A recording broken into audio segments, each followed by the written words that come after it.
Mananakit. Ha? Ang manakit, yun ang saktan natin. Ano? Kasama natin, ang saktan natin.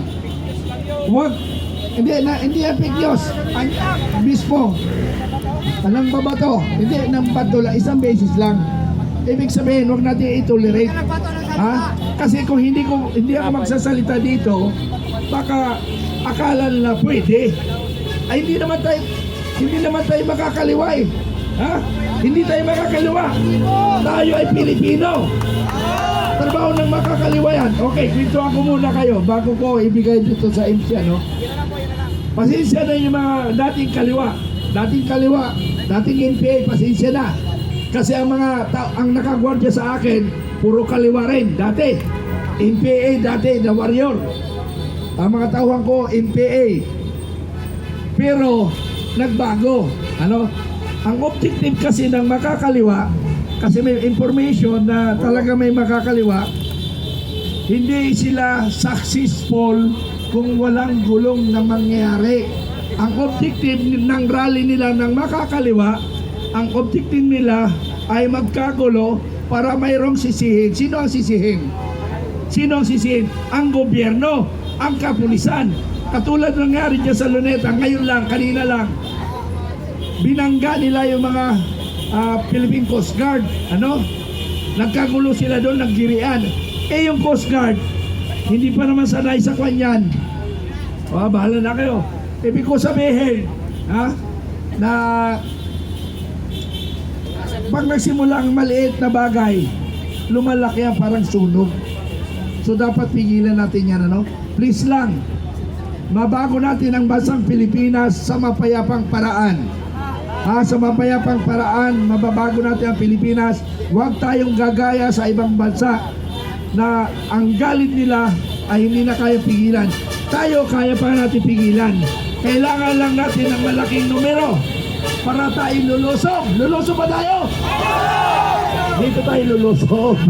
Alam mo, kasi may nagbabantay sa atin, yung mga intelligence, yung mga Philippine National Police saka Armed Forces. Ano kayang gagawin itong mga tarantado na ito?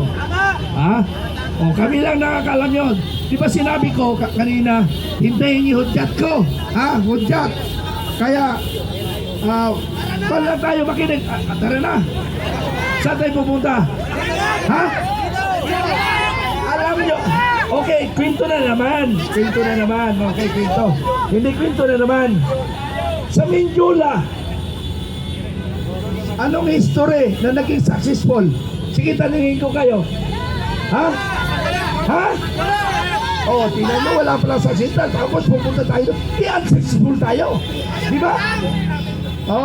Kasi ang history ng Mindula, massacre.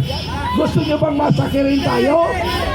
Kasi ang trabaho ng Presidential Security Guard, protektahan ang presidente kahit mamatay sila. Yun ang mission nila. Kaya pwede tayong pagpapatayin nila.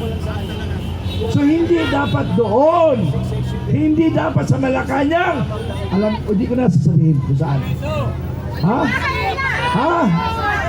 Hindi ko sasabihin kung saan. Walang mangyayari sa Malacanang. Hindi ko na sasabihin. Hindi ko na sabihin. Basta magpalakas na tayo. Busina!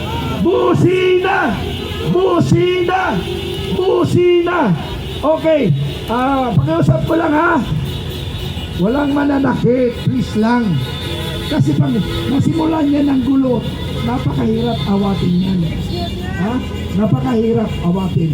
Tayo rin marami masasaktan sa atin dahil magtatakbuhan tayo. Kaya peaceful. Malapit natin. Oras na lang hinihintay natin para magtagumpay tayo. Oras na lang. Okay.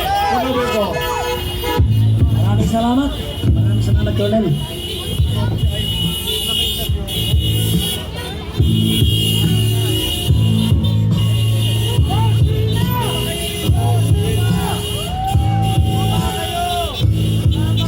Iwagay mo